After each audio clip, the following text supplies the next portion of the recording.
तासा हरि ओम तासा हरि ओम तासा हरि ओम तासा हरि ओम तासा हरि ओम तासा हरि ओम तासा हरि ओम तासा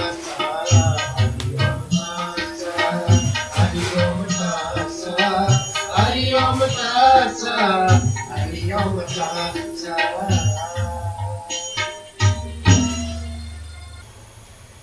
तो कहते हैं हरि का नाम सत्य है, बाकी सब मिथ्या है, झूठ है।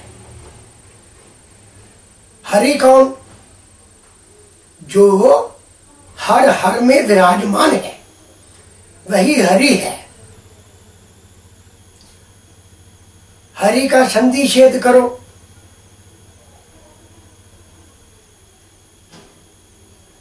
हरि से ई हटा दो तो क्या बनेगा? हर बनेगा। तो जो हर हर में विराजमान है वही हरि है। उस हरि को जानना है जो हर हर में विराजमान है, जो निराकार है, निरंजन है, चैतन्य है, वही जानने की योग्य है। बाकी सब कुछ मिथ्या है। शरीर से परे प्राण है, प्राण से परे मन है, मन से परे बुद्धि है, और बुद्धि से परे एक अद्वैत सत्ता है।